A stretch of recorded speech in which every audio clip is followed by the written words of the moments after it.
Welcome to mid day debate. నేను Vijay. AP CM Chandrababu serious అయ్యారు. వ్యక్తిగత వివాదాల నేపథ్యంలో మంత్రులు ఎమ్మెల్యేలకు వార్నింగ్ ఇచ్చారు. ఎమ్మెల్యేలు ఇష్టం వచ్చినట్లు ప్రవర్తిస్తే ఉపేక్షించేది లేదని హెచ్చరించారు. ఇటీవల వివాదాల్లో చిక్కుకున్న 6 ఎమ్మెల్యేలు పద్ధతి మార్చుకోవాలని చెప్పారు. అధికార పార్టీ ఎమ్మెల్యేలే అడ్డగోలుగా వ్యవహరిస్తే ఎవరు బాధ్యత వహిస్తారంటూ సీరియస్ అయ్యారు. రాజకీయ సన్యాసం తప్పదంటూ హెచ్చరించారు. తప్పు చేస్తే చట్టపరంగా చర్యలు తీసుకుంటామని చంద్రబాబు ఆగ్రహం వ్యక్తం చేశారు. టీడీపీలో కొందరు ఎమ్మెల్యేల వ్యవహారశైలిపై సీఎం చంద్రబాబు ఆగ్రహం వ్యక్తం చేశారు. ఎమ్మెల్యేల వరుస వివాదాలతో టీడీపీ ఇరుకున పడుతుందా? ఇది వైసీపీకి కలిసి వస్తుందా? అలాగే లోకేష్ ఆ 7 ఎమ్మెల్యేలపై ఎందుకు సీరియస్గా ఉన్నారు? ఇక ఇదే అంశానికి సంబంధించి మనతో మాట్లాడేందుకు ఓట్ల సురేందర్ నాయుడు గారు, టీడీపీ అధికార ప్రతినిధి, అలాగే కారుమంచి రమేష్ గారు, వైసీపీ రాష్ట్ర అధికార ప్రతినిధి మనతో ఉన్నారు.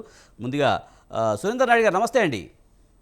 నమస్తే. నమస్తే సార్. సార్, టీడీపీ ఎమ్మెల్యేల వల్ల పార్టీ ఇరుకున పడుతుంది అంటూ కూడా కొన్ని విమర్శలు అయితే వస్తున్నాయి. కొంతమంది ఎమ్మెల్యేలు వివాదాల్లో చిక్కుకుంటున్నారు. ముఖ్యంగా దగ్గుబాటి కానీ, లేకపోతే శ్రీశైలం ఎమ్మెల్యే కానీ, ఇంకొంతమంది ఎమ్మెల్యేలు అయితే కొంత వివాదాల్లో చిక్కుకుంటున్నారు. అది పార్టీకి చెడ్డ పేరు తీసుకువస్తుందంటూ కూడా వస్తున్న వార్తలు. దీనికి సంబంధించి మీరేమంటారు?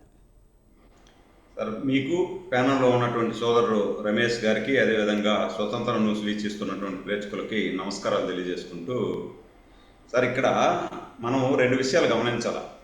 రమేష్ గారు కానీ, మీరు కానీ, వీక్షకులు కానీ, ఇప్పుడు గత 5 సంవత్సరాలలో జగన్మోహన్ రెడ్డి గారి వైసీపీ పరిపాలనలో ఎవరైనా కూడా ఈ విధంగా కట్టు దాటినటువంటి ఎమ్మెల్యేలు, గంట అరగంట అన్నోళ్ళు కానీ, లేదంటే ఇంతేనా ఇంకేమన్నా చేస్తుందా, అందంగా ఉంటుందా అన్నోళ్ళు కానీ, లేదంటే దిగంబరంగా చూపించిన వాళ్ళు కానీ, లేదంటే చంద్రబాబు గారి ఇంటి మీదకి దాడికి దిగినటువంటి ఎమ్మెల్యేలు కానీ, పార్టీ ఆఫీస్ మీద దాడి చేసిన దానికి దిగినటువంటి వారిని కానీ, ఎవరిని కూడా జగన్మోహన్ రెడ్డి గారు ఒక్కరోజు కూడా పిలిచి మాట్లాడి, మీరు చేస్తున్నది తప్పు, మీరు ఈ విధంగా చేస్తే పార్టీకి చెడ్డ పేరు వస్తుంది, మీ వల్ల పార్టీ ఇబ్బంది పడుతుంది అని ఒక్కరోజు కూడా దండించినటువంటి పాపాన వల్ల. కానీ ఈరోజు మీరు కూటమి ప్రభుత్వం వచ్చిన తర్వాత చూడండి, మా పార్టీ కార్యకర్త, మా పార్టీ అధికారంలోకి రావాలని చెప్పి నిరంతరం పనిచేసినటువంటి ఒక కిరణ్ అనే యువకుని, భారతయ్య గారిని ఏదో మాట్లాడారని చెప్పి నిర్మోహమాటంగా అరెస్ట్ చేసినటువంటి సందర్భం చూసాం. అదేవిధంగా సత్తివేడి ఎమ్మెల్యే ఏదో ఒక వివాదంలో చిక్కుకుంటే వెంటనే పార్టీ నుండి సస్పెండ్ చేసింది మీరు చూశారు. ఈరోజు మిగిలినటువంటి 6 మంది ఎమ్మెల్యేలు, మీరు ఎవరైతే పేర్లు చెప్తున్నారో 6 మంది ఎమ్మెల్యేలని కూడా సీరియస్గా వార్నింగ్ ఇవ్వడం. అంటే పార్టీ ఎమ్మెల్యే అయినా సరే కట్టు దాటితే, మహిళలకు ఇబ్బంది పెడితే, లేదు సాధారణ ప్రజానీకానికి భంగం కల్పించే విధంగా మాట్లాడినా, కార్యాచరణ చేసినా ఉపేక్షించే ప్రసక్తే లేదు. ఎంతటి వాడైనా సరే, పార్టీకి వాడి వల్ల ఎంత ఉపయోగం ఉన్నా ఉన్ని, అలాంటి వాడి వల్ల పార్టీకి ఉపయోగం కంటే కూడా నష్టమే ఎక్కువ జరుగుతుంది అని చెప్పి ఆదిలోనే తుంచి పారేస్తున్నాం మేము. కట్ చేసి ఏదైతే స్టార్ట్ అవుతుందో, స్టార్ట్ అయిన వెంటనే క్యాన్సర్ లాగా వ్యాపించకుండా ఎక్కడైతే స్టార్ట్ అయిందో అక్కడనే కట్ చేసి పక్కన పడేస్తున్నాం. మేము ఎక్కడ కూడా బేసజాలకు పోవటం లేదు. మా ఎమ్మెల్యే ఏదైనా కట్టు దాటితే మన ఎమ్మెల్యేనే కదా, మనం భుజం తడతాం, ఓకే అని ప్రమోషన్ ఇద్దాం అనే ఆలోచన మా అధినేతకు కానీ, మా కూటమి ప్రభుత్వంలో ఉన్నటువంటి ఎవరికి కూడా లేదు. మీరు గత ప్రభుత్వంలో చూడండి, సురేంద్ర నాయుడు గారు ముఖ్యంగా చంద్రబాబు ఆగ్రహం వ్యక్తం చేశారు. ఇది కరెక్ట్ కాదంటూ చెప్పడం అయితే చేశారు, కానీ చాలామంది మీద, ఇప్పుడు ఆడవాళ్ళ మీద ఏదన్నా చేస్తే కనుక మేము ఊరుకోమని చంద్రబాబు పదే చెప్పారు. కానీ ఇప్పుడు ఆడవాళ్ళ మీద వేధింపులు కేసులో అయితే చాలామంది ఎమ్మెల్యేలు ఉన్నారు అన్న అదైతే తెలుస్తూ ఉంది. మరి వాళ్ళ మీద చర్యలు ఏం తీసుకున్నారు? ఆగ్రహం వ్యక్తం చేస్తే సరిపోతుందా? వాళ్ళ మీద చర్యలు తీసుకోవాల్సిన అవసరం లేదంటారా? సార్, ఖచ్చితంగా చర్యలు ఉంటాయి. నిజ నిర్ధారణ కమిటీ వేయడం జరిగింది. నిజ నిర్ధారణ కమిటీలో దోషులుగా తేలితే ఖచ్చితంగా ఎమ్మెల్యే పదవి నుండి సస్పెండ్ చేయడం 100% చేస్తాం. దీంట్లో మాకు ఎలాంటి అనుమానం లేదు, మేము సపోర్ట్ చేసేది కూడా లేదు. ఎందుకంటే ఇది కూడా నేను ఎందుకు చెప్తున్నా అంటే సార్, ప్రజలు గత 5 సంవత్సరాలలో వైసీపీ పాలనలో విసిగి వేసారి మనకు అద్భుతమైనటువంటి పాలనా దక్షత ఉన్నటువంటి చంద్రబాబు గారు కావాలి అని తెచ్చుకున్నటువంటి 164 సీట్లు అద్భుతమైనటువంటి మ్యాండేటరీ ఇస్తే మనము మళ్ళా వైసీపీ ట్రాప్లో పడి వైసీపీ ఎమ్మెల్యేలు ఇసుకు దోసేశారు, లెక్కర్ దోసేశారు, లేకపోతే ఇంకొకటి చేశారని మళ్ళా మనం అదే విధంగా చేస్తే మీ వల్ల పార్టీకి చెడ్డ పేరు వస్తుంది. మీ వల్ల పార్టీకి చెడ్డ పేరు వస్తే ప్రజలు మనకి ఇచ్చినటువంటి మ్యాండేటరీ దెబ్బతింటుంది. మన మీద ప్రజలు ఆశ పెట్టుకున్నారు, ఆ ఆశ వమ్ము కాకూడదు అని చెప్పి క్లియర్గా చెప్పడం జరుగుతాం సార్. మీకు ముగ్గురు సురేందర్ నాయుడు గారు పదే పదే చెప్తున్నారు, గతంలో వైసీపీ అలా చేసింది ఇలా చేసింది అని చెప్తున్నారు, కరెక్టే. కానీ ఇప్పుడు జరుగుతున్న పరిణామాలు టీడీపీకి లాస్ కాదంటారా? గత ప్రభుత్వంలో ఎందుకు ఇప్పుడు జరుగుతున్న విషయాన్ని పోల్చుకుంటున్నారు? అదే నేనేమంటున్నా అంటే, మేము ఎవరైనా సరే మా ఎమ్మెల్యే ఒక్కడు కానీ, ఇద్దరు కానీ, ముగ్గురు కానీ, నలుగురు కానీ ఎవడు తప్పు చేసినా వెంటనే పిలిచి దండిస్తున్నాం, పద్ధతి మార్చుకోమంటున్నాం. ఒకవేళ పద్ధతి మార్చుకోకపోతే వన్ టైం ఎమ్మెల్యేగా మీరు మిగిలిపోవాల్సి వస్తుంది. మీకు రేపు టికెట్ ఇచ్చే పరిస్థితి కూడా ఉండదు. టికెట్ ఇవ్వకపోగా మీ మీద క్రిమినల్ కేసులు బనాయిస్తాం. అంటే 5 ఏళ్ళు వాళ్ళ మీద ఎలాంటి చర్యలు తీసుకోరా? వన్ టైం ఎమ్మెల్యేగా ఉండిపోతారంటే 5 ఏళ్ళు ఎలాంటి చర్యలు తీసుకోరా? అదే సార్, అదే చెప్తున్నా. వన్ టైం ఎమ్మెల్యేగా ఉండిపోవడమే కాకుండా మీ మీద క్రిమినల్ కేసులు కూడా బనాయించడం జరుగుతుంది. దాని మీద దర్యాప్తు చేసి మీకు చట్ట ప్రకారం శిక్ష అనుభవించాల్సి వస్తుంది. తమాసాలు చేయొద్దండి అని చెప్పి చంద్రబాబు గారు క్లియర్గా చెప్తున్నాడు. అంటే అదే ఒక విజ్ఞత ఉన్నటువంటి నాయకుడికి ఇంకొకరికి డిఫరెన్స్. మేము ఎక్కడ కూడా సపోర్ట్ చేయటంలా. ఎవడైనా సరే మా ఎమ్మెల్యే తప్పు చేసినా, మా చిన్న కార్యకర్త తప్పు చేసినా, మాకు చిన్న కార్యకర్త నుండి ఎమ్మెల్యే స్థాయి, మినిస్టర్ స్థాయి వరకు ఎవడు తప్పు చేసినా ఒకే విధంగా చూస్తాం. వీడి కార్యకర్త వీడు తప్పు చేస్తే వీడిని వేసేద్దాం, వీడు ఎమ్మెల్యే వీడు తప్పు చేస్తే వీడిని సపోర్ట్ చేద్దాం అనే ప్రసక్తే లేదు. అందరికీ కూడా సమాన న్యాయం జరుగుతుంది. మాకు ఓటు వేయనటువంటి కార్యకర్తకు ఏ విధంగా న్యాయం చేస్తామో మాకు ఓటు వేసినటువంటి కార్యకర్తకు అదే న్యాయం జరుగుతుంది. ఓటులో గెలిచినటువంటి ఎమ్మెల్యేకి కూడా అదే వర్తిస్తుంది. ఎక్కడ కూడా బేసేదాలకు పోయే ప్రసక్తే లేదు. మీరు చూశారు, చంద్రబాబు నాయుడు గారు ప్రభుత్వంలోకి వచ్చిన తరువాత పరిణామాలు మీరు చూస్తున్నారు. పిలిచి వార్నింగ్ ఇవ్వడం చూస్తున్నారు, కొంతమందిని సస్పెండ్ చేసింది చూస్తున్నారు, కొంతమంది మీద కేసులు బనాయించి లోపలేసింది కూడా మీరు చూశారు. ఎందుకంటే నేను ఎందుకంటున్నానంటే, గత 5 సంవత్సరాల్లో జరిగిన పరిణామాల వల్ల ఆ పార్టీ మూల్యం చెల్లించుకునింది. మనం అదే విధంగా పునరావృతం కాకూడదు. మనం పారదర్శకంగా ఉండాలి.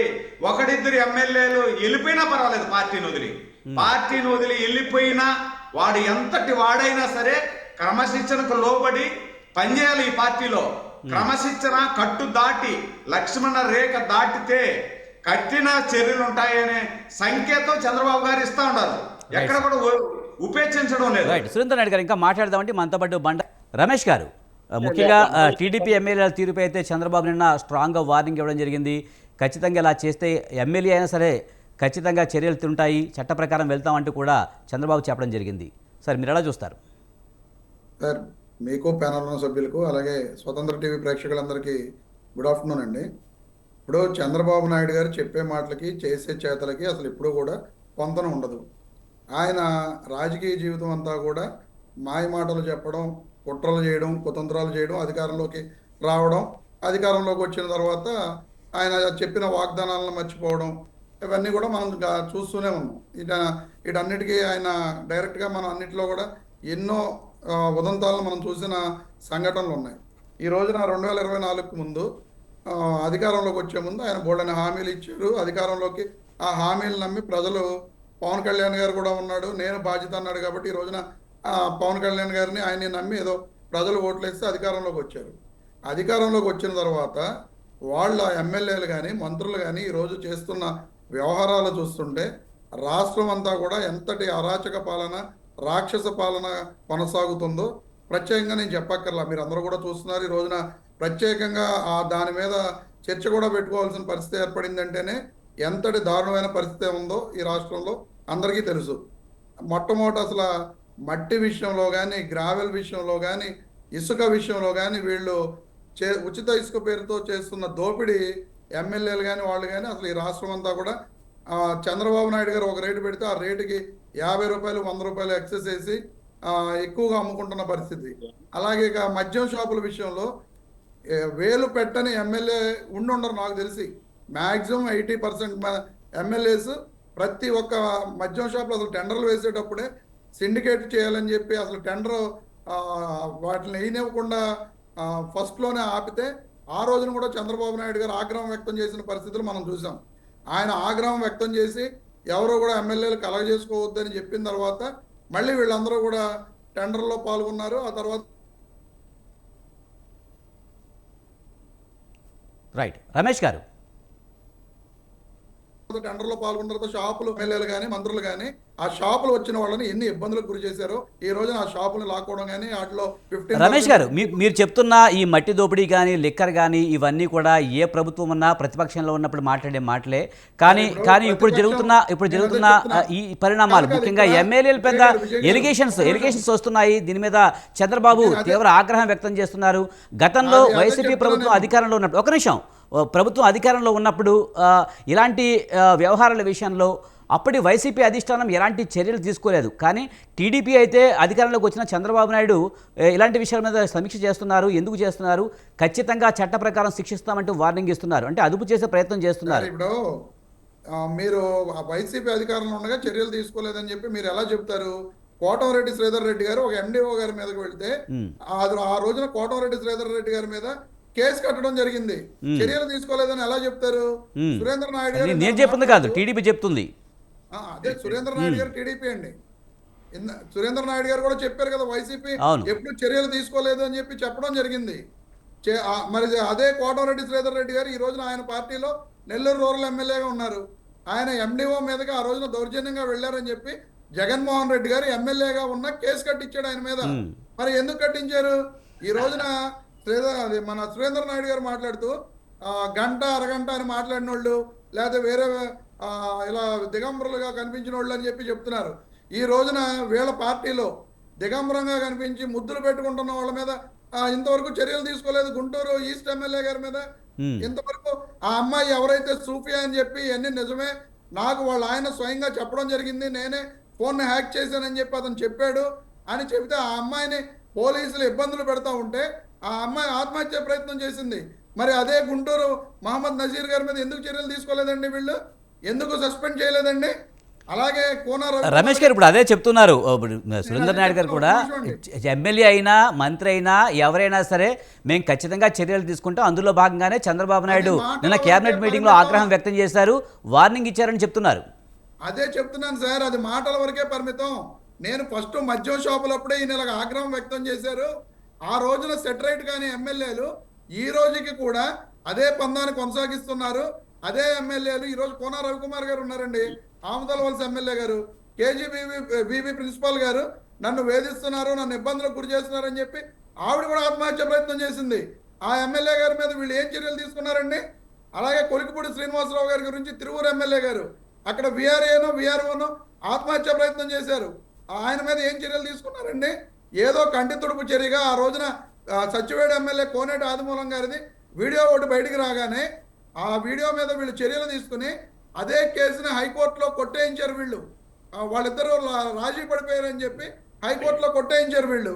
మరి ఇంకా చర్యలు తీసుకుని ఇప్పుడు సస్పెన్షన్ ఉంది అతని మీద, కానీ ఎమ్మెల్యే గారు కొనసాగుతున్నారు, అధికారిక కార్యక్రమాల్లో పాల్గొంటున్నాడు. ఇంకా చర్యలు తీసుకున్నది ఏముందండి? అతని మీద ఏమి అనర్హత వేటు వీళ్ళు వేసి అప్పుడు స్పీకర్కి కొన్ని విచక్షణ అధికారాలు ఉంటాయి, ఆ విచక్షణ అధికారాలను ఉపయోగించి అతని మీద అనర్హత వేటు ఎందుకు వేయలేదు? వీళ్ళు కేవలం వీళ్ళు కంటి తుడుపు చర్యలుగా వీళ్ళ వ్యవహారాలు. ఇప్పుడు ఆరోపణలు వచ్చిన వెంటనే మనం చర్యలు తీసుకోలేం కదా, దాని మీద నిజాలు తెలుసుకోవాల్సిన అవసరం ఉంటుంది కదా. నిజాలు నిరూపితం అయిన తర్వాతనే కదా చర్యలు తీసుకునేది. దానికి కొంత సమయం అయితే తీసుకోవాలి కదా. ఇప్పుడు నిజాలు నిరూపితం అప్పుడు వాళ్ళు స్వయంగా బుడ్డా రాజశేఖర రెడ్డి గారు శ్రీశైలం ఎమ్మెల్యే గారి మీద స్వయంగా అధికారులు కేసు పెట్టారు. అధికారులు కేసు పెడితే బెయిలబుల్ కేసెస్ నమోదు చేశారని చెప్పి పవన్ కళ్యాణ్ గారి దగ్గర మళ్ళీ కంప్లైంట్ ఇవ్వడానికి వెళ్ళారు అధికారులు. వాళ్ళని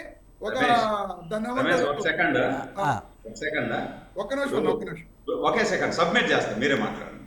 ఇప్పుడు మాకు బుడ్డా రాజశేఖర్ రెడ్డి గారి మీద మా ప్రభుత్వంలో ఎమ్మెల్యేగా ఉండి కూడా కేసు కట్టడం జరిగింది. అన్నా, ఆ విధంగా మా మీ ప్రభుత్వంలో ఎమ్మెల్యేల రైట్, మీద కోటారెడ్డి శ్రీధర్ రెడ్డి గారి మీద కూడా ఒక సెకండ్, కేసు ఒక కట్టడం సెకండ్. జరిగింది. ఒకే సెకండ్, మీకు ఒకే సెకండ్. కావాలంటే ఎఫ్ఐఆర్ నెంబర్ కాదు కాదు కాదు ఓకే పంపిస్తాను. రమేష్ ఒకే సెకండ్. మీరు శ్రీధర్ రెడ్డి గారి మీద ఎప్పుడు కేసు కట్టారంటే ఆయన మీ పార్టీని వదిలేసి మా మీ పార్టీని పార్టీ వదిలేయలేదన్నా. separate గా మా వచ్చేసిన పార్టీలో తర్వాత ఉన్నారు. రైట్. మీరు శ్రీధర్ రెడ్డి గారి మీద చర్యలు తీసుకున్నారు, మిమ్మల్ని వ్యతిరేకించారు అనేసి. అన్నా, అంతేగాని మీ చాలా పార్టీలో పొరపాటు గంట అరగంట అయిన అన్న వాళ్ళ మీద కానీ సురేంద్ర మహిళల్ని నాయుడు అన్న, కించపరిచిన వాళ్ళ మీద కానీ సురేంద్ర నాయుడు ఒక అన్న, ఒక ఒక ఒక ఒక ఎస్సీని డ్రైవర్ ని చంపి డోర్ డెలివరీ చిన్న చేసిన వాడు కూడా submission అని చెప్పి రైట్ మోసం రైట్ చేశారు రైట్ మీరు. సురేందర్ నాయుడు గారు, సురేందర్ నాయుడు గారు ఆయన కంటిన్యూ చేయండి, మీరు మాట్లాడదురుగండి. రైట్ రమేష్ గారు, రమేష్ గారు మీరు మాట్లాడండి.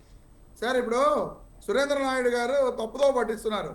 నేను కావాలంటే ఒక్క 10 నిమిషాల్లో ఆ కేసు ఎఫ్ఐఆర్ నెంబర్ ఏ డేట్న కేసు కట్టారో కూడా నేను స్వయంగా చెబుతా. క్లియర్ గా ఆయన ఎండిఓ గారి మీద గొడవకు వెళ్ళినప్పుడు నాకు తెలిసి 2020 సంవత్సరంలో అప్పటికి అతను మా పార్టీలోనే ఉన్నాడు. 16 నెలల ముందుగా మాత్రమే మీ పార్టీలోకి వచ్చారు. అప్పుడు రఘురామకృష్ణరాజు కూడా ఎన్నికల వరకు కూడా మీ పార్టీలోనే ఉన్నాడు. అదే చెప్తున్నానండి.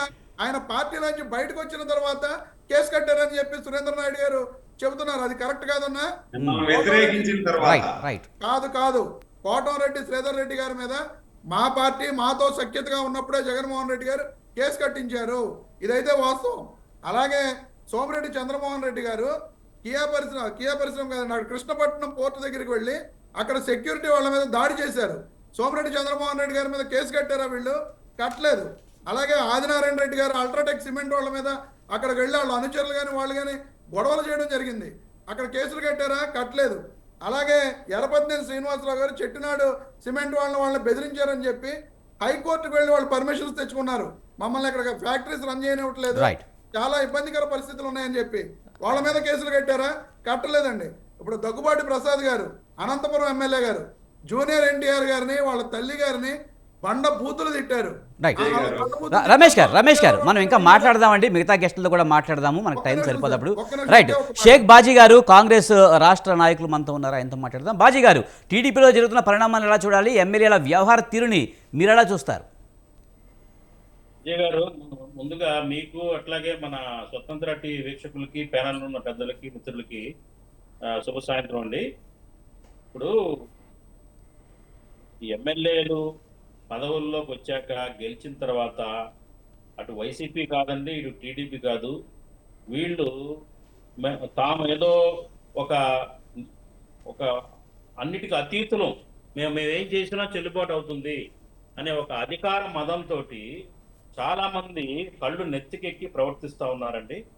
ఇది నేను వైసీపీ వాళ్ళు కూడా గతంలో వైసీపీ ఎమ్మెల్యేలు, ఎంపీలు కూడా విర్రవీగారు.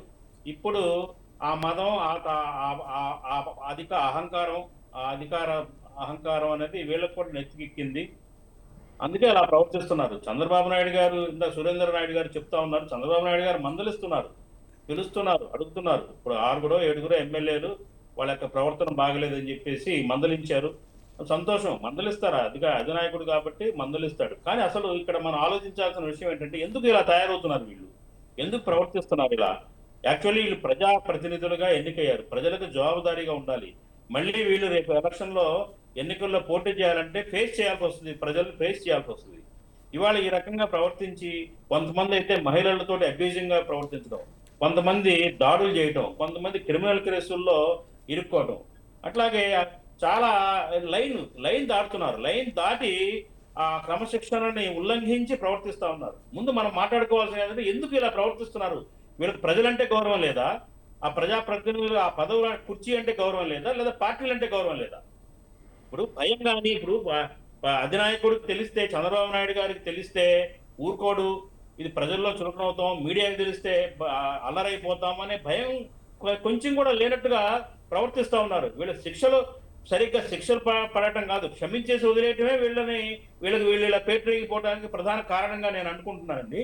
అట్లాగే ఏంటంటే, ఎవరైనా కానీ తెలుసుకోవాల్సింది ఏంటంటే, ఈ పదవులు అశాశ్వతం. ఇవి ఈ 4-5 ఏళ్ల తర్వాత మళ్ళీ రోడ్డు మీదకి రావాలి, ప్రజల దగ్గరికి వెళ్లాల్సిందే. కాబట్టి అది గుర్తెరిగి ప్రవర్తించాలి. ఎవరికో భయపడే అధినాయకత్వాన్ని భయపడే చేయటం కాదు. కాబట్టి ఎవరైనా కానీ రేపు భవిష్యత్తులో ఎవరైనా, ఏ పార్టీ ఎమ్మెల్యే అయినా కానీ, ఈవెన్ రేపు మావాడు గెలిచినా కానీ, ఇది కరెక్ట్ కాదు, ఇది తప్పు. ఇది ఎందుకంటే ప్రజలకి ఆదర్శంగా ఉండాలి. ప్రజాస్వామ్యంలో మనం ఒక స్వేచ్ఛగా మనం ఉన్నప్పుడు ఆ స్వేచ్ఛను దుర్వినియోగం చేసుకోకూడదు.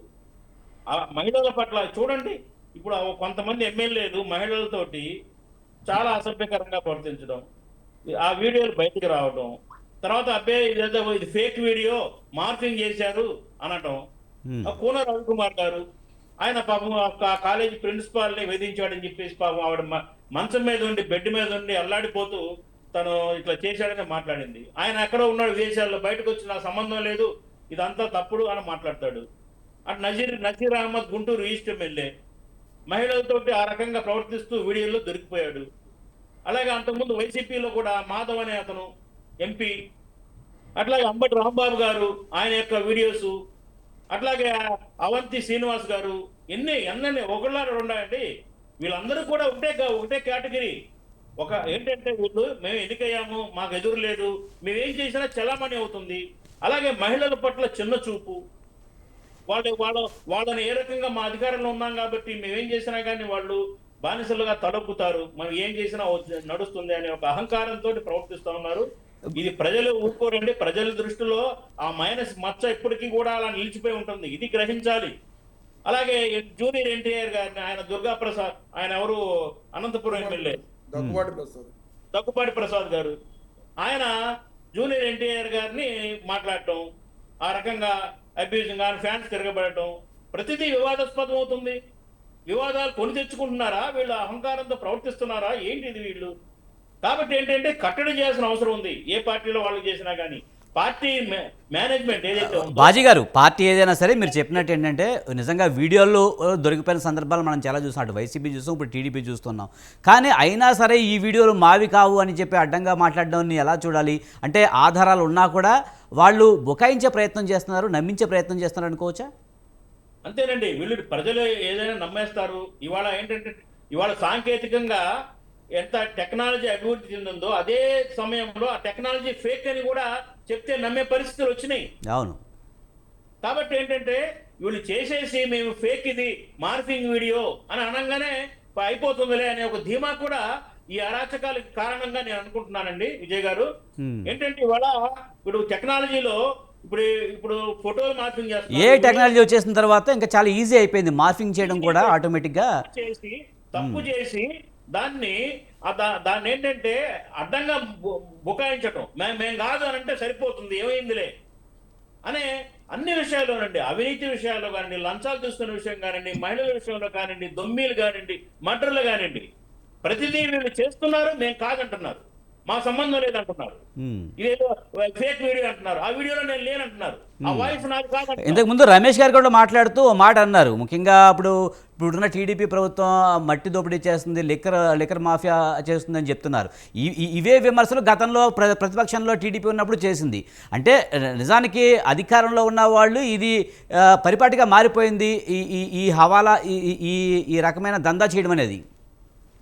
ఇప్పుడు లిక్కర్ కుంభకోణంలో వైసీపీ ప్రభుత్వంలో ఒక ఎక్కడ కని విని ఎరుగని రీతిలో వాళ్ళు కొత్త టెక్నాలజీ తోటి వాళ్ళు అవినీతి చేశారు, అది నిర్వివాదాంశం అండి. అయితే ఇప్పుడున్న ప్రభుత్వం లిక్కర్ లో అంత పెద్దగా అవినీతి చేసేది ఏమి ఉండదు కానివ్వండి, ఇసుకలో మాత్రం భారీగా అవినీతి జరుగుతుంది, ఇసుక దోపిడీ మాత్రం భయంకరంగా జరుగుతుంది అనేది వాస్తవం. మరి లిక్కర్ లో ఏంటంటే ఏదో చిల్లర కొట్టులాగా చిల్లర ఏదో వస్తుంది తప్ప వైసీపీ వాళ్ళు చేసినంత విధంగా చేసే పరిస్థితి లేదు ఇవాళ. ఎందుకంటే ప్రైవేట్ వాళ్ళు గెలిపోయింది కాబట్టి. రమేష్ గారు మీరు మాట్లాడదు కానీ ఆయన మాట్లాడేవండి. రైట్. రమేష్ గారు ప్రతి డిబేట్ లో కూడా మా వైసీపీలో లిక్కర్ లో రూపాయి కూడా అవినీతి జరగదని వాదిస్తాడు. ఆయన వాదించేది అదే. కానీ రహస్యం వాళ్ళు క్యాష్ తీసుకోవడం కానీ దగ్గర నుండి, అట్లాగే డిజిటల్ అలాట్మెంట్స్ తీసేసి మాన్యువల్ గా పెట్టడం దగ్గర నుండి, అసలు షాప్స్ ఎవడండి గవర్నమెంట్ లో పెట్టుకునేది? మీరు అవినీతి చేయడానికి గవర్నమెంట్ లో పెట్టుకున్నారు అనేది ప్రపంచం అంతా దాని మీద మాట్లాడుకుని ఉంటే మంచిది రమేష్ భాయ్. మీరు దాని మీద తగ్గి మాట్లాడితే మంచిది. అదే ఎస్టాబ్లిష్డ్ అవినీతి మీ హయాంలో జరిగింది. దాని గురించి వదిలేయండి. రైట్, దాని గురించి వేరే డిబేట్ పెడదాము. నోట్ల కట్టలో దొరికిన వీడియోలు కూడా కొన్ని బయటకు వచ్చాయి, చాలా ఉన్నాయి. సరే, రైట్ బాజీ గారు ఒక్క నిమిషం అండి, రామ్మోహన్ గారి దగ్గరికి వెళ్దాము. రామ్మోహన్ గారు, సార్ మీరు ఎలా చూస్తారు? ఇప్పుడు టీడీపీ ఎమ్మెల్యేలకు వస్తున్న ఆరోపణలు ఎలా చూడాలి? అలాగే చంద్రబాబు నాయుడు దీన్ని కట్టడి చేయడానికి చర్యలు తీసుకుంటున్నామని చెప్తున్నారు. అలాగే తీవ్ర స్థాయిలో కూడా ఆయన ఎమ్మెల్యేలకు వార్నింగ్ ఇవ్వడం కూడా జరిగింది. విజయ్ గారు, మీకు, రమేష్ గారికి, సురేంద్ర గారికి, మిత్రుడు బాజీ గారికి అందరికీ నమస్కారం. అర్థమవుతుంది కదా, ఒకరినొకరు చెప్పడం వల్ల ప్రజలకు అర్థమైంది వాళ్ళ ఎమ్మెల్యేలు ఏం చేశారు, వీళ్ళ ఎమ్మెల్యేలు ఏం చేశారు. గతంలో మొట్టమొదటిసారి 2014 నుంచి మొదలు పెడతాం. తర్వాత అంతకుముందు ఉమ్మడి ఆంధ్రప్రదేశ్ పక్కన పెడితే వనజాక్షి, తహసీల్దార్ వనజాక్షి కేసు నుంచి చూస్తున్నాం మనం కదా ఉభయ జిల్లాలో. బాజీ గారితో సరే లిక్కర్ కుంభకోణం పక్కన పెడతాం, కానీ మిగతా అన్ని విషయాలతో నేను ఏకీపిస్తున్నాను ఎవరికి బాజీ గారితో. ఇందులో లేదంటే లేను. ఇప్పుడు ఎట్లా ఉందంటే, రాజుగారి చిన్న భార్య మంచిదంటే పెద్ద భార్య మంచిది కాదనే సమస్య వస్తున్నది. కనుక ద్వంద్వే సమస్య లేదు. కాకపోతే మన విజయ్ గారు, ఇక్కడ సమస్య ఏమవుతుందంటే ఎమ్మెల్యే రాజు నడుస్తున్నది. లిక్కరు, వైను, మైను, ఈ 3 కుంభకోణాలు వీళ్ళని చేసింది, వాళ్ళని చేసింది, కొంచెం ఎక్కువ తక్కువ అంతే తేడా. కానీ చట్టసభ సభ్యులు చట్టాన్ని ఉల్లంఘిస్తూ ఇట్లాంటి కేసులు పెడుతున్నారంటే మన పరువు పోతుందా లేదా అని నేను అంటున్నాను. ఇద్దరిని అడుగుతున్నాను, వైసీపీ కానీ టీడీపీ కానీ. అంటే చట్టసభలు చట్టాలు చేసి, మంచి చట్టాలు చేసి ప్రజలకు ఆదర్శంగా నిలవాల్సిన ఎమ్మెల్యేలు వీళ్ళు ఇవాళ కేసులు ఎదుర్కొంటున్నారు, కేసులు బనాయించుకుంటున్నారు. అంటే దాన్ని బట్టి అర్థమవుతుంది కదా మనకు. నేను 3 విషయాలు చెప్తున్నాను. చంద్రబాబు నాయుడు గారు అంటున్నారు కదా, నేను లేస్తే మనిషిని కాదని.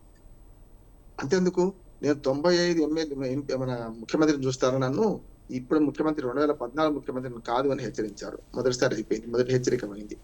రెండో హెచ్చరిక అయిన తర్వాత ఇంకో మాట ఏమన్నారు చంద్రబాబు నాయుడు గారు, నేను మొదటిసారి ఎన్నికైన ఎమ్మెల్యేలు కూడా నాకు సలహాలు ఇచ్చేవాళ్ళు తయారైపోయినారు, నేను 8 సార్లు గెలిచినాయా, మీరేమి ఇట్లా మాట్లాడుతున్నారు అని కూడా మాట్లాడారు. అది పోయింది.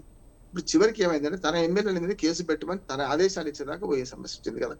ఇప్పుడు అంతే కదా, రాజశేఖర్ మీద జరిగింది అదే కదా. నేను అంటున్నాను, ఇక్కడ ఏమంటానంటే, స్వామి కంటే స్వామి భక్తి, రాజు కంటే రాజభక్తి ఎక్కువ చూపించేమో దగ్గుబాటి ప్రసాద్ అట్లా ఇరిగిపోయాడు రెడీ హ్యాండెడ్ గా. చూశారు కదా. ఇప్పుడు వాళ్ళిద్దరి మధ్య పంచాయతీ ఏంది? వాళ్ళు ఒకటే. ఇప్పుడే నా కుటుంబం అంతా ఒకటే, నందమూరి కుటుంబం కానీ ఆరంభరి కుటుంబం ఒకటే. మీకేం పట్టిందని నేను అడుగుతున్నాను వీళ్ళు ఎమ్మెల్యేలు. పనికిరాని విషయం కదా అదైతే. సినిమా ఆడనివ్వను అని మాట్లాడడం, నాది కాదని బుకాయించాడు. మరి నిన్ననే చంద్రబాబు నాయుడు పిలిస్తే చక్కగా తలంచుకొని విన్నట్టు వెళ్ళిపోయింది కదా. నేనేమంటానంటే, ఎమ్మెల్యేలు గౌరవప్రదంగా ప్రజలకు ఆదర్శంగా నిలుస్తారా, లేకపోతే ఇట్లాంటి దుర్మార్గమైన వ్యాఖ్యలు చేసి మాటలు మాట్లాడి లేకుంటే కేసులో ఇరుక్కుంటారా నేను అంటున్నాను. ఒక ఎమ్మెల్యే అటవీ శాఖ అధికారులను తిప్పుతూ కొడితే వేలబుల్ కేసు పెడతారా? అదే సామాన్యుడు చేస్తే ఏం చేసేవాళ్ళు చెప్పండి. ఇంకా పవన్ కళ్యాణ్ గారు ఏమంటే, ఇప్పుడు గతంలో చేయలేదు కాదు, గతంలో ఇవన్నీ జరిగినాయి. వైసీపీ హయాంలో కూడా ఇవన్నీ జరిగినాయి, చూసినాం మనం. అంటే మనం ఏమైంది, ఒకరినొకరు ఎత్తేసుకోవడం వల్ల ప్రజలు ఇంకా చులకన అవుతున్నారు అంటున్నాడు. ఇవాళ ఎమ్మెల్యేలు జోక్యం చేసుకొని రంగం ఏదైనా ఉందా చూడండి. లిక్కర్లో అంటున్నారు బాజీ గారు. ఇప్పుడు మీకు కూడా తెలుసు, మొన్న ఒక తాడిపత్రి ఎమ్మెల్యే ఏమన్నాడు, ప్రతి క్వార్టర్ బాటిల్ కి 20 రూపాయలు ఎక్స్ట్రా వసూలు చేయండి, నాకు ఇవ్వండి అన్నాడా లేదా?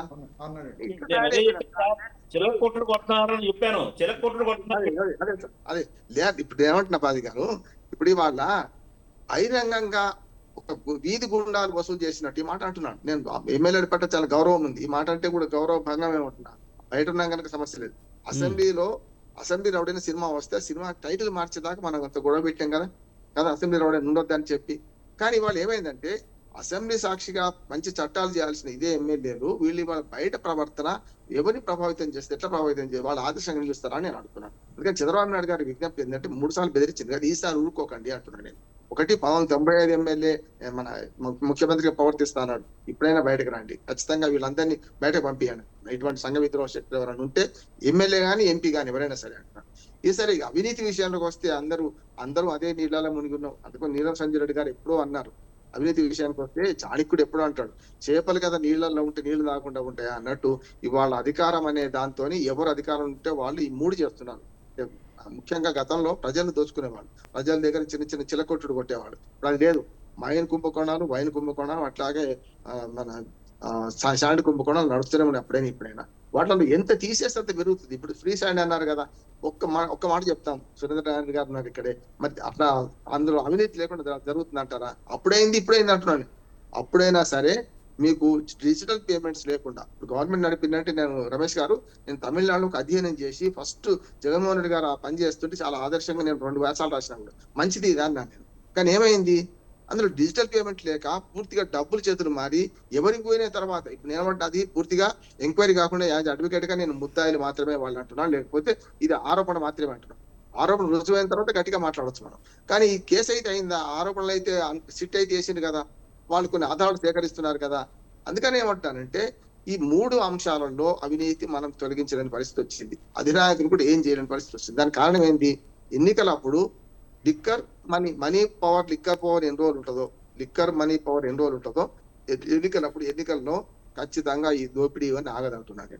దయచేసి మనం అందరం ఎక్కడ సంస్కరించాలంటే, ఎన్నికల్లో 50 కోట్లు 100 కోట్లు పెట్టిన ఎమ్మెల్యే పెట్టుబడి లాభం చూస్తారు కదా విజయ్ గారు, అంతే కదా? దాన్ని బట్టి ఏమవుతుంది? 50 కోట్లు ఎట్లా సంపాదించుకొని చూస్తారా, లేకుంటే సర్వసంఘ పరిత్యాగిలాగా భూములు అమ్ముకుంటారా చెప్పండి. కనుక బేసిక్ గా ఎన్నికల సంస్కరణ రావాలంటున్నాను నేను. ఈ ఒక్క ఓటు మెజారిటీతో గెలిచే పద్ధతి ఎన్ని రోజులు ఉంటుందో జీతా ఒక సికిందర్ అంటున్నాను.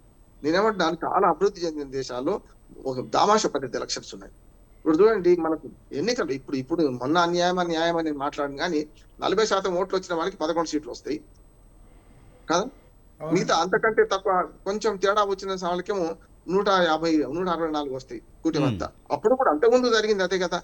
వాస్తవానికి ఏంటంటే ఓట్ల శాతాన్ని బట్టి సీట్లు వచ్చినాయి అనుకోండి, ఈ గొడవ దంటాను. అంటే ప్రజల తీర్పును ఈ ఎన్నిక FPTP అంటారు, ఫస్ట్ పాస్ ద పోస్ట్ అనే విధానం నష్టపరుస్తుంది. కూడా అంతే కదన్నా. అంటే అంతటా నేను ఏమంటున్నా సురేంద్ర గారు, ఇప్పుడు నేను అందరినీ ఎన్నిక విధానం తప్పు ఉంది సురేంద్ర గారు. ఎంపీ గాని ఎమ్మెల్యే గాని మన దగ్గర మన భారతదేశంలో ఏముందంటే ఒక్క ఓటు మెజార్టీ వస్తుంది కనుక మెజార్టీ ఇప్పుడు గతంలో జరిగింది అదే 1.8% ఓట్ల తేడాతో మీరు కూడా ఓడిపోయిన సందర్భం ఉంది కదా, కాదట్లేదు నేను. కానీ విధానం తప్ప అంటున్నాను. దీన్ని మార్చడానికి ప్రయత్నం చేద్దామా, లేకపోతే ఈ గుడి కొంచెం ఇందులో ఆడదామా, తొంసుంటా అంటే తొంసుంటా అనుకుందామా అనేది ఆలోచన చేయాలంటున్నాడు. ఎమ్మెల్యేల ప్రవర్తన మీద ఆనాడు జగన్మోహన్ రెడ్డి కానీ వాళ్ళు చంద్రబాబు నాయుడు కానీ సరైన చర్యలు తీసుకుంటారు అన్నాను. ఇప్పుడైనా ఇప్పుడు రామ్మోహన్ గారు మీరు చెప్పినట్టు ఏంటంటే చాలా మంది ఎమ్మెల్యేలు బ్యాక్గ్రౌండ్ కూడా అలాగే ఉంది. ముఖ్యంగా చూస్తే కనుక ఇప్పుడు మనకు పార్లమెంట్లో నిన్న కాకమున్న ఒక బిల్లు ప్రవేశపెట్టబోయారు. ముఖ్యంగా 30 రోజులు జైల్లో ఉంటే ఖచ్చితంగా 31వ రోజు పదవి నుంచి తప్పించడానికి ఒక అవకాశాన్ని అయితే ఉండేలాగా ఒక చట్టం తీసుకురాబోయారు. అసలు ఈ ఎమ్మెల్యేలుగా ఎంపీలుగా పోటీ చేసే వాళ్ళు క్రిమినల్ చరిత్ర ఆధారంగానే టికెట్ ఇస్తే బెటర్ కదా.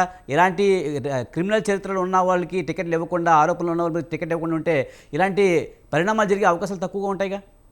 మంచి ప్రశ్న విజయ్ గారు. అది కూడా ఉంది కదా. గతంలో మేము రాష్ట్రపతి ఆర్డినెన్స్ రాసి తగలబెట్టాం. గతంలో నేర చరిత్ర, విద్యార్హత, ఆస్తులు తెలుపమంటే సుప్రీంకోర్టు ఆర్డరిస్తే కూడా దానికి వ్యతిరేకంగా అఫిడవిట్ అవసరం లేదని ఆనాటి కాంగ్రెస్ గవర్నమెంట్ దుర్మార్గంగా ఒక ఆర్డినెన్స్ జారీ చేసింది రాష్ట్రపతితో. దానికి తగలబెట్టింది మేము. ఇప్పుడు ఏమైంది చూడండి, అఫిడవిట్ వేస్తున్నారు. అఫిడవిట్ లో బూతులు రాసినా ఎవ్వరు పట్టించుకుంటారు, అందులో ఏముందో ఎవరు పట్టించుకుంటారు. చూస్తున్నాం కదా, ఇది చెప్తున్నారు. నిజంగా చెప్పానంటే ఒక మాట, ఈ ఆస్తులు అప్పుల గురించి ప్రతిసారి స్పీకర్కి అయితే వీళ్ళు ఇవ్వాలి కదా సార్ విజయ్ గారు. ప్రతి సంవత్సరము వాళ్ళు అంతకుముందు ఎమ్మెల్యే ఎన్నిక కాకముందు వాళ్ళు ప్రజాప్రతినిధులు ఎన్నికైనప్పటికీ ఆస్తులు ఎంత ఉన్నాయి, ఇవాళ 5 ఏళ్ల తర్వాత చూడండి అన్ని పార్టీలు అంటున్నారు. తేడా ఉందా లేదా? అంతేందుకు ప్రభుత్వ ఉద్యోగులు కదా విజయ్ గారు, ప్రభుత్వ ఉద్యోగులు కూడా ప్రతి సంవత్సరం వారి శాఖాధిపతులకు వాళ్ళ ఆస్తుల గురించి అప్పుల గురించి చెప్పాలి కదా. ఎక్కడైనా చెప్తున్నారా? ఎవరు పట్టించుకుంటున్నారు అంటున్నారు. కనుక ఇప్పుడు ఇక్కడ చట్టసభల సభ్యులు ఎవరైతే ఉన్నారో మొన్న నాళ్ళు నేను నెల అనేది కరెక్ట్ కాదంటున్నాను. నేను జేపీసీకి సూచనలు కూడా రాసిన సార్, దానిలో ఎంపీలు ఎమ్మెల్యేలను కూడా చేర్చాలంటున్నాను. అందులో లేదు. ఇప్పుడు ఆ చట్టంలో ముఖ్యమంత్రులు అట్లాగే ప్రధానమంత్రి దాకా పోయింది కదా, దానిలో ఎమ్మెల్యేలు ఎంపీలను చేర్చలేదు. దానికి కారణం కూడా చెప్తాను. ఎందుకంటే తన చావు ఎవరు కూడా కోరుకోరు. ఎవరు కూడా మన ఎమ్మెల్యేలు కానీ ఎంపీలు కానీ తమ చచ్చే మంది ఎవరు మింగరు కూడా కదా. అందుకనే లీడర్ అనే సినిమా వచ్చింది గతంలో, దగ్గుబాటి రాణా. లీడర్లు ఏమంటాడు కదా, మన గొల్లపూడి మారుతిరావు గారు ఒక సలహా ఇస్తారు, వీళ్ళని తీసేసి ఎమ్మెల్యేలను తీసేస్తే నేను బిల్లు పాస్ అయితే పోమంటాడు. ఇప్పుడు అదే జరుగుతుంది. ఎమ్మెల్యేలు ఎంపీలు తీసేసిండ్రు, బిల్లు పెడతా అంటున్నారు. జేపీసీకి పోయింది. జేపీసీకి 3 సలహాలు చెప్పాను నేను. ఒకటి, నెల అనేది తప్పు. ఎందుకంటే నేను యాజ్ అడ్వకేట్ గా 2 సార్లు రిమాండ్ అయితే ఇప్పుడు 4 రోజులు అయిపోతుంది, 14, 25 రోజులు అయిపోతుంది, 30 రోజులు పోతుంది. అట్లా కాకుండా ఛార్జ్ షీట్ వేయడానికి 3 నెలల టైం ఉంటుంది. కనుక 3 నెలలు ఛార్జ్ షీట్ పడ్డది అనుకోండి, ఖచ్చితంగా పోవాలంటున్నాడు. దాన్ని నెల బదులు 3 నెలలు అట్లా పెట్టడం, ఎమ్మెల్యే ఎంపీలను చేర్చడం, ఇట్లాంటి కొన్ని సవరణలు చేస్తే మాత్రం తప్పక ఆ బిల్లును ఆహ్వానించాలి. మనందరం కూడా ప్రతిపక్షాలు వద్దంటున్నాయి, కాంగ్రెస్ వద్దంటుంది, కానీ కరెక్ట్ కాదు. ముఖ్యమంత్రుల మీద 5 ఏళ్లకు పైగా హీనియస్ క్రైమ్స్ కనుక నమోదైతే అంతకన్నా దుర్మార్గం ఉందా? దీనికి అంత దుర్మార్గం ఏంటంటే, ఈ చట్టం రావడానికి కారణం ఏంటంటే కేజ్రీవాల్ గారు నిస్సిగ్గుగా, ఆయన మా మిత్రుడు, ఆయన కోసం నేను పనిచేసిన వాడిని ఢిల్లీలో, కానీ నేనేమంటున్నానంటే ఆయనే 6 నెలలు ముఖ్యమంత్రిగా ఉన్నాడు కదా, కేసులు ఎదుర్కొని, లిక్కర్ కేసుల జైలు నుంచే పరిపాలన చేశాడు. సుప్రీంకోర్టు మొట్టికాయలు వేసింది విజయ్ గారు. ఇంకా అంతకుముందు ఉన్న దుర్మార్గం, ఇప్పుడు దుర్మార్గం అంతకుముందు ఎప్పుడు లేదు. జయలలిత గారు ఉన్నారు, 3 సార్లు జైలుకు పోతే 3 సార్లు పన్నీర్ సెలవుని పెట్టింది. పన్నీర్ సెలవుని నేను కన్నీర్ సెలవుని పేరు పెట్టాను. ప్రతిసారి అప్పచెప్పిండు, భద్రంగా పూలలో పెట్టి అప్పచెప్పిండు. అంతేందుకు మనకు లాలూ ప్రసాద్ గారి గురించి చాలా చెప్తాం మనం. కానీ గడ్డి కుంభకోణంలో జైలుకి వెళ్ళినప్పుడు ఆయన భార్యని పెట్టిండు, చూసి రబ్లి దేవుని పెట్టిపోయింది కదా. అవును. అది పోయింది. ఇప్పుడు ఇవాళ ఆదర్శాలు చెప్పేటోళ్ళే, వైట్ కాలర్ అనే వాళ్ళే ఇవాళ కేజ్రీవాల్ లాంటి వాడు 4 నెలలు 5 నెలలు ముఖ్యమంత్రిగా ఉండి జైలుకి వెళ్ళి ముఖ్యమంత్రిగా ఉన్నారంటే విలువలు ఎడిపోతున్నా చూసినాం కదా. ఓనా లాల్ బహదూర్ శాస్త్రి తనకు సంబంధం లేని విషయంలో, అంటే ఒక రకంగా చెప్పాలంటే నైతిక బాధ్యత వహించి చేసిండు. అంతేందుకు ఆ తర్వాత కూడా నేదురుమల్లి జనార్దన్ రెడ్డి గారు మన ఆంధ్రప్రదేశ్ లో కాంగ్రెస్ ముఖ్యమంత్రిగా ఉన్నప్పుడు ఇంజనీరింగ్ కాలేజ్ విషయాల్లో కొంత హైకోర్టు కొంత ప్రభుత్వాన్ని అన్నది, ఆయన మీద ఎలాంటి ఆరోపణలు లేవు, ప్రైవేట్ ఇంజనీరింగ్ కాలేజ్ అనుమతించడంలో మొట్టికాయలు వేస్తే ప్రభుత్వాన్ని తప్పు పడితే క్యాన్సల్ చేస్తే ఆయన రాజీనామా చేసిండు. అప్పుడు చూసిండు కదా రైట్. ఆ విలువలు ఎక్కడ ఇప్పుడు. అందుకని ఆ విలువలు నేర్చుకోవాలంటే మొట్టమొదటి ఇప్పుడు ఎమ్మెల్యేలకు దయచేసి స్పీకర్ ఒక శిక్షణ తరగతులు పెట్టండి. స్పీకర్ ఇప్పటికి కూడా చాలా మంది ఫస్ట్ టైం ఎమ్మెల్యేలు ఎన్నికయ్యారు. విజయ్ గారు ఒక చిన్న సూచన ఏంటంటే ఆంధ్రప్రదేశ్ లో దాదాపుగా 30% మంది ఫస్ట్ టైం ఎమ్మెల్యేలకు ఎన్నికయ్యారు. మరి సురేంద్ర నాయక్ గారు కరెక్ట్ చేయాలన్నాను. రెండోది కూడా ఏమైందంటే మంత్రివర్గంలో కూడా చూడండి అనుభవం చూసిన చాలా మంది ఉన్నారు, అనుభవం లేని వాళ్ళు చాలా మంది ఉన్నారు. దానికి కారణాలు రాజకీయ కారణాలు వేరే ఉన్నాయి. అంటే సీనియర్లు పెట్టుకుంటే లోకేష్ రేపు వినరాను, లోకేష్ బాబు గారిని ముఖ్యమంత్రి చేయాలని అనుకుంటే రేపు వినరానే చేసిండు, మంచిదే. కొత్తగా వచ్చిన వాళ్ళకి మంత్రివర్గంలో స్థానం ఇవ్వడం మంచిదే. ఒక్కసారి గెలిచిన వాళ్ళు కూడా ఇచ్చారు కనుక మంత్రుల అనుభవ రాహిత్యం కనపడుతుంది. ఎమ్మెల్యేలు కూడా ఒక్కసారి ఎంపికైన వాళ్ళు కూడా చంద్రబాబు నాయుడుగా సలహాలు ఇస్తున్నారనే పరిస్థితి వచ్చింది. ఆయనే అన్నారు కదా స్వయంగా. కనుక ఇది కొంచెం పోవాలంటే ఎమ్మెల్యేలకు శిక్షణా తరగతులు అవసరము. రెండోది కేసులు పెట్టిన ఎమ్మెల్యేలు పదవులు ఉండడానికి, అయితే కేసులు ఎదుర్కొంటున్న ఎమ్మెల్యేలు ఎవరు కూడా పదవులు ఉండడానికి అనర్హులు అంటున్నాడు. ఉప ఎన్నికలు రావాల్సిందే అంటున్నాడు అయితే. రైట్.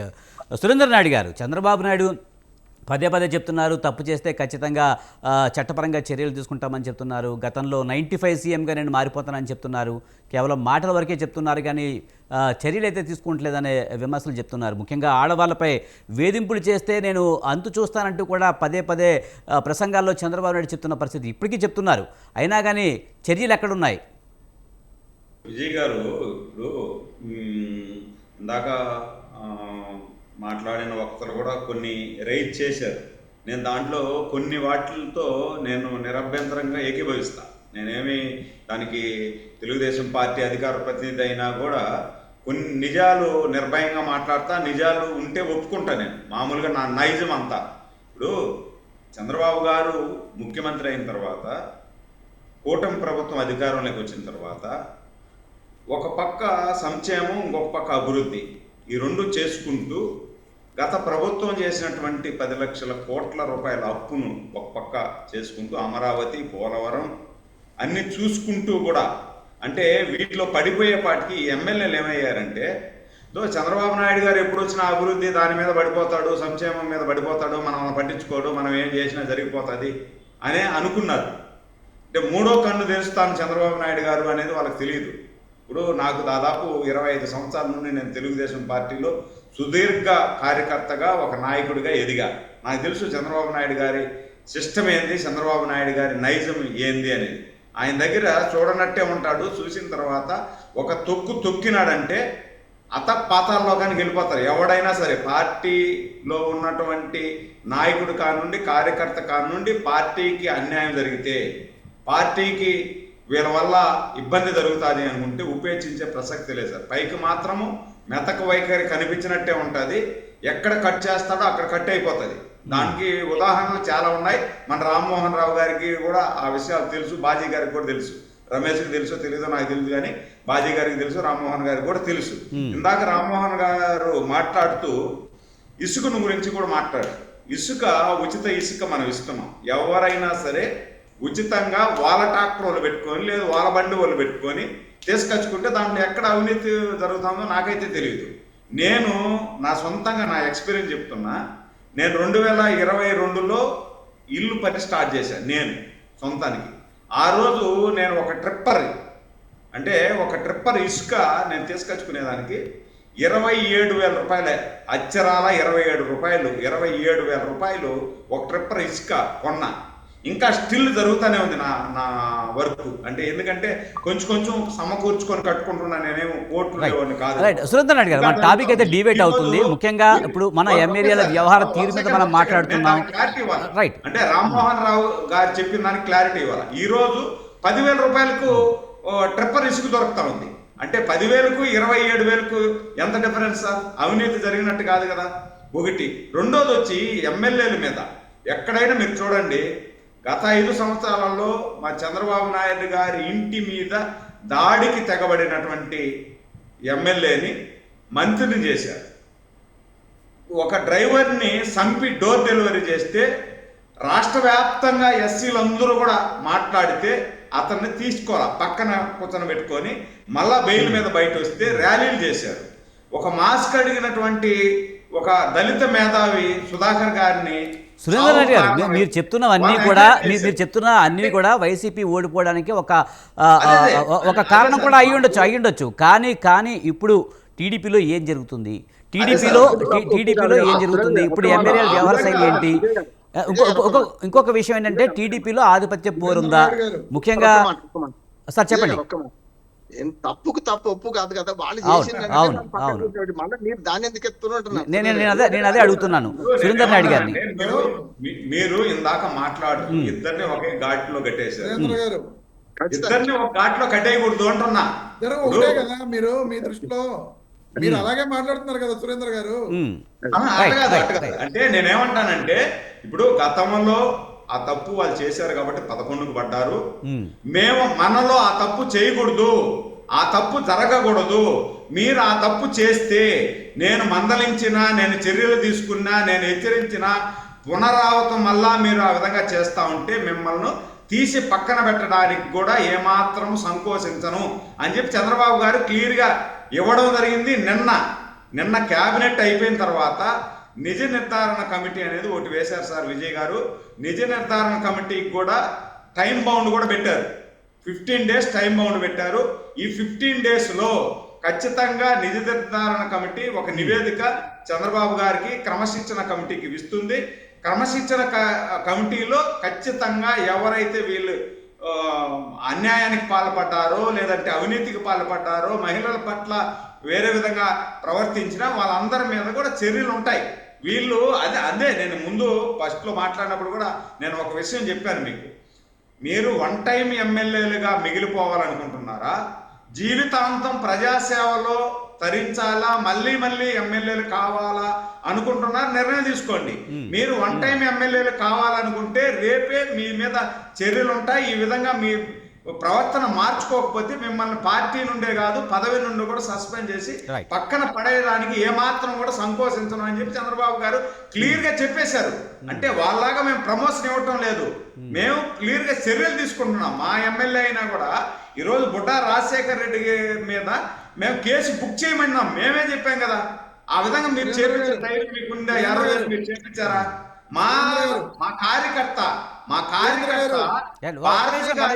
ఏదో ఒక విధంగా ఒక మాట తూలాడు అని చెప్పి వదిలేసామా?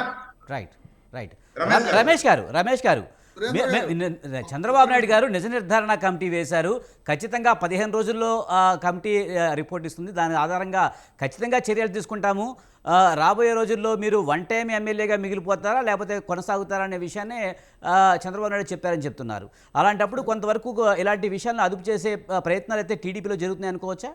సార్ ఇప్పుడు సురేంద్ర నాయుడు గారు దాని నుంచి అంతసేపు మాట్లాడినా మేమేదో చర్యలు తీసుకోలేదని చెప్పి చెప్పడం జరిగింది. అలాగే కోటంరెడ్డి శ్రీధర్ రెడ్డి గారి విషయంలో పార్టీలోంచి బయటకు వచ్చేసిన తర్వాత కేసు కట్టామన్నారు. అక్టోబర్ 5, 2019 కేసు కట్టడం జరిగిందండి.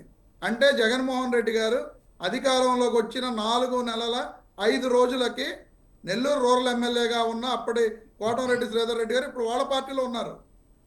ఆ రోజునే జగన్మోహన్ రెడ్డి గారు తప్పు చేసిన కోటంరెడ్డి శ్రీధర్ రెడ్డి గారి మీద కేసు కట్టించారు. వీళ్ళు చెబుతున్నట్లుగా ఎప్పుడు కూడా జగన్మోహన్ రెడ్డి గారు దేన్ని ఎంకరేజ్ చేయలేదు.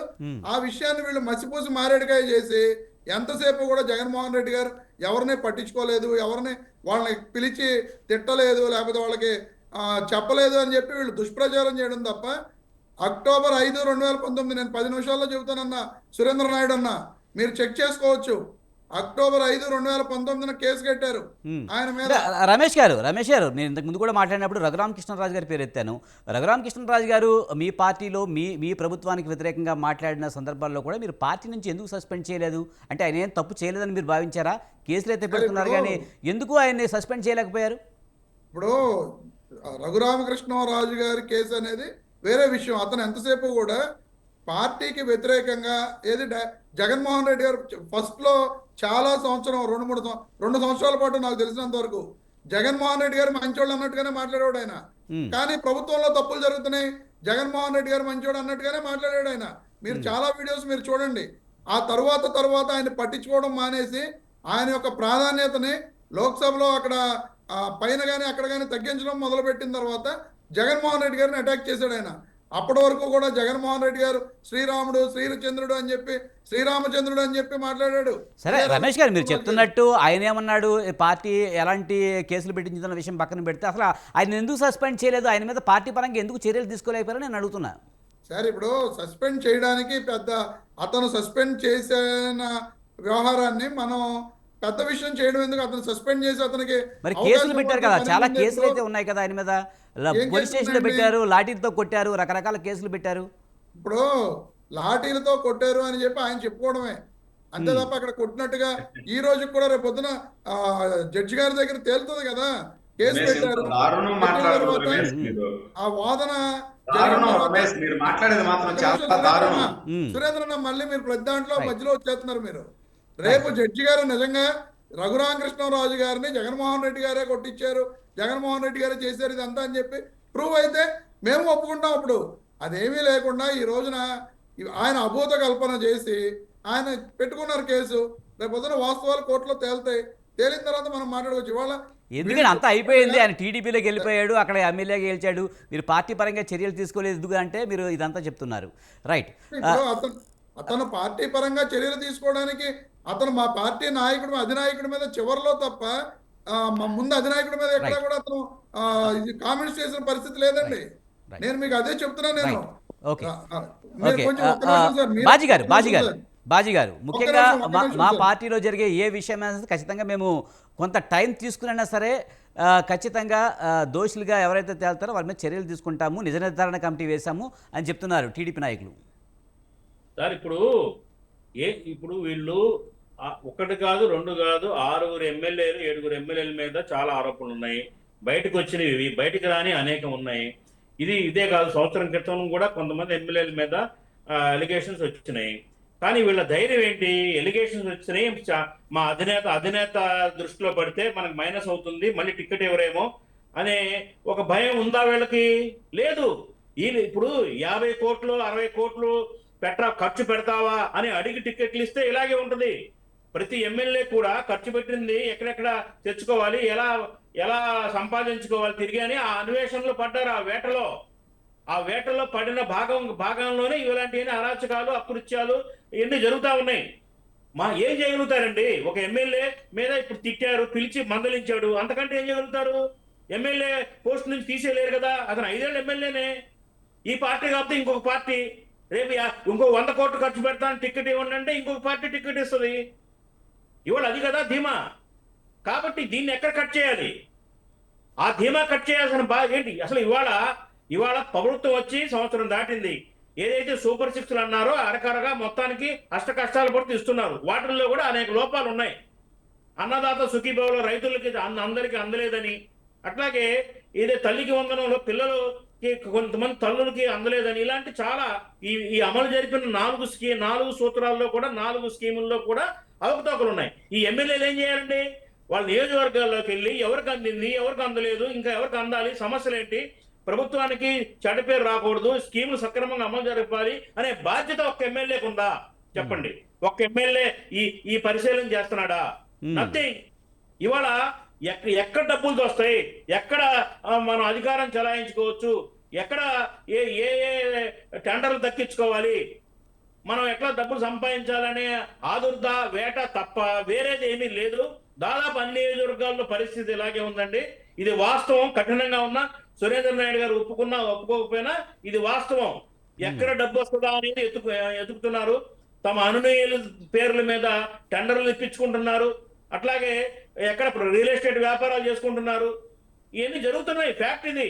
ఎవరు కూడా ప్రభుత్వానికి మంచి పేరు రావాలని ఈ స్కీములు సక్రమంగా అమలు జరుగుతున్నాయా లేవా, ప్రజల్లో అశాంతిని రాకుండా కాపాడాలి, అసంతృప్తి రాకుండా కాపాడాలి, మన పార్టీ మళ్ళీ ఎన్నికల్లో గెలవాలి అనే తాపత్రయం ఒక్క ఎమ్మెల్యే కూడా కనిపించడం లేదు. This is the fact today.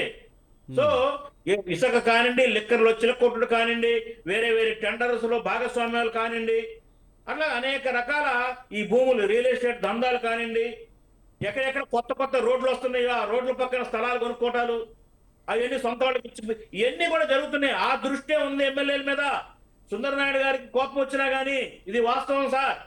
మీకు మీ పార్టీ వాళ్ళు సరిగ్గా లేకపోతే రేపు ఉండదు మీకు మనుగడ. చంద్రబాబు నాయుడు గారు పాపం మంచి ఆయన చిత్తశుద్ధితోటి మందలిస్తున్నాడు. మందలింపులు చాలవు, మందలింపులతో వాళ్ళు మారరు, వాళ్ళు మారే ఆలోచన లేదు. వాళ్ళు ఇవాళ డబ్బుల వేటలో ఉన్నారు అత్యధిక శాతం మంది. ఇది ప్రజలందరూ గమనిస్తారు. ప్రజలు ఇంతకు ముందులాగా పిచ్చోళ్ళు కాదండి. ఇవాళ సోషల్ మీడియా విస్తృతంగా వ్యాపించిన నేపథ్యంలో ఏ ఎమ్మెల్యే ఏం చేస్తున్నాడో వెనకాలే సెల్ ఫోన్లు పట్టు తిరిగే బ్యాచ్ కూడా ఉన్నారు. ఆ ఎమ్మెల్యే రహస్య వ్యవహారాల్లో కెమెరాలు పెట్టి తిరుగుతున్నారు. కాబట్టి ప్రజలలోకి ఎమ్మటే వచ్చేస్తుంది సోషల్ మీడియా ద్వారా ఎవడు ఏ ఎమ్మెల్యే ఏం చేస్తున్నాడు. ఇది గ్రహించాలి. ఎమ్మెల్యేలు భయపడాలి, ప్రజలకు భయపడాలి. ఇందాక మాట్లాడుకున్నట్టుగా ఒంటరి ఎమ్మెల్యేగా మిగిలిపోతాడా అంటే ఇవాళ వాళ్ళకి ఏంటి చెప్పండి. 50 కోట్లు పెట్టాడు, 200 కోట్లు 300 కోట్లు పీకేదరా? ఈ పాయింట్ మీద పనిచేస్తా ఉన్నారు. మీరు మంచి వాళ్ళకి, మంచి పేరున్న వాళ్ళు, ప్రజా సేవ కోసం కట్టుబడిన వాళ్ళకి టికెట్లు ఇస్తే ఇట్లా ఉండదు, ఈ ప్రాబ్లం రాదు. గెలుపు గుర్రాలు కావాలా, సౌదీలు కావాలా, దౌర్జన్యాలు చేసేవాడు కావాలా, 50 కోట్లు పెట్టేవాడు కావాలా. ఏ పార్టీ అయినా 2 పార్టీలు కూడా అలాగే కోరి ఇచ్చారండి టికెట్లు. బాజీ గారు, ఇప్పుడు మా ఎమ్మెల్యేలు కానీ ఒకవేళ ఆ విధంగా మారకపోతే కార్యకర్తలుగా మేమే రాళ్ళతో కొట్టేస్తాం ఆ ఎమ్మెల్యేని. చూద్దాం భవిష్యత్తులో ఏం జరుగుతుందో చూద్దాం. రైట్, టైం తక్కువ ఉంది. రామ్మోహన్ గారు ముఖ్యంగా ఫైనల్ గా చెప్పండి. టీడీపీలో కొంచెం ఆధిపత్య పోరుంది, అందుకే ఈ ఎమ్మెల్యేల వ్యవహారాలు ఇవన్నీ బయటికి రావడానికి ఆ పార్టీ వాళ్ళే కొంత స్పై చేస్తున్నారనే విధంగా కొంత విమర్శలు అయితే వస్తున్నాయి. ముఖ్యంగా దగ్గుబాటి ఎన్టీఆర్ మీద చేసిన వ్యాఖ్యల విషయంలో పరిటాల శ్రీరామ్ ఉన్నాడనే కొన్ని ఆరోపణలు కూడా వచ్చాయి. సార్ రామ్మోహన్ గారు ఒక్క నిమిషం. రామ్మోహన్ గారిని మాట్లాడండి, టైం తక్కువ ఉంది. రమేష్ గారు రామ్మోహన్ రావు ఇప్పుడు మొన్న మన హోమ్ మినిస్టర్ గారు అనిత గారు ప్రెస్ మీట్ పెట్టారు. ఎంతసేపు కూడా ఈ పెరోల్ ఇచ్చింది ఎవరో చెప్పండి, ఆ ఎమ్మెల్యేలు ఎవరో చెప్పండి అంటే మీరు అవే అడుగుతారు తప్ప ఆ అసలు వెనకాల ఏం జరిగిందో దాని గురించి ఇన్వెస్టిగేట్ చేయరేంటి అని చెప్పి విలేకరులు అడుగుతుంది ఆవిడ. నిన్న చూస్తే పెరోల్కి జాయింట్ సెక్రటరీ రిజెక్ట్ చేసినా సరే సెప్టెంబర్ అది మొన్న 16వ తారీఖున ఆగస్టు 16న రిజెక్ట్ చేస్తే 30వ తారీఖున అతను పెరోల్ వచ్చేసింది. దాంట్లో 2 ఎమ్మెల్యేలు కోటారెడ్డి శ్రీధర్ రెడ్డి గారు, రమేష్ గారు టైం తక్కువ ఉంది, ఆయన ఫైనల్ గా చెప్పేనివ్వండి. అనిత గారు, రామ్మోహన్ గారు మీరు ఫైనల్ గా చెప్పండి. రమేష్ గారు ఎత్తారు కానీ అదే విషయం చెప్తాను. దళిత మనకు హోంమంత్రి గారు గతంలో పవన్ కళ్యాణ్ గారు ఏం మాట్లాడి చూసినాం కదా మనం. ఆమె గురించి నేనేమంటున్నానంటే ఏదైనా సరే దారి మీద కూర్చు కాలాహే, ఖచ్చితంగా ఏదో జరుగుతున్నది. రెండోది ఏంటంటే సామ దాన భేద దండోపాయాలు ఉంటాయి కదా విజయ్ గారు. చంద్రబాబు నాయుడు గారు ఇప్పుడు 3 సార్లు హెచ్చరించారు. 3 అయిపోయినాయి. సామం దానం భేదం అయిపోయింది, ఇక దండోపాయం మిగిలింది. నేను సురేంద్రనాయుడు గారి ద్వారా చంద్రబాబు నాయుడు గారికి విజ్ఞప్తి చేసింది, దాన్ని ముఖ్యమంత్రి కదా ఆయన, ఇక దండోపాయమే ఉండాలి. 1 టైం ఎమ్మెల్యే కాదు, 2 ఈ సగంలో ఎమ్మెల్యేగా పోవాలంటున్నాను. కేసు రిజిస్టర్ కాగానే వాళ్ళు సస్పెండ్ చేయండి, నష్టం ఉంది. మన ఉప ఎన్నికలు వస్తాయి, మంచి పేరు వస్తాయి, చంద్రబాబు నాయుడు గారికి మంచి అడ్మినిస్ట్రేటర్ గా పేరు వస్తుంది అంటున్నాను. ఒకటి. రెండోది దొంగ చీకటి ఒకటైంది. నేను స్పష్టంగా చెప్తున్నాను, ఇవాళ మీరు అన్నది ఒకటేమో ఆధిపత్య పోరు పార్టీలోని, రెండోది ఏమైందంటే ఫిరాయింపు ఎమ్మెల్యేలు ఉన్నారు కదా చాలా మంది. గతంలో వైసీపీ నుండి ఇందులోకి వచ్చిన వాళ్ళు ఉన్నారు. వాళ్ళ పెత్తనం ఎక్కువైనప్పుడు టీడీపీలో లోకలు ఉంటాయి. ఇంటిలోని పోరు ఇంతింత కాదయా విశ్వదాభిరామ నిర్ణయం అన్నారు, కానీ ఇంటిలోని పోరు ఉన్నది. ఇంటిలోని పోరు ఎట్లా సంస్కరణ చేయగలుగుతారని చంద్రబాబు నాయుడు గారు అభ్యర్థుడు చేస్తుండొచ్చు. కానీ ఇప్పటికీ లేస్తే మనిషిని కాదు 3 సార్లు అంటే లాభం లేదు. లేవాలే, మనిషిగా నిరూపించుకోండి, సమర్థవంతమైన ముఖ్యమంత్రిగా చేసుకోండి, సామ దాన భేద దండోపాయం ఉపయోగించుకోండి. 2 ఎమ్మెల్యేని బయటకు పంపండి. ఎందుకు సెక్రటరీ గారు చెప్తానే, అందుకే అది కావాలని అంటున్నాను నేను.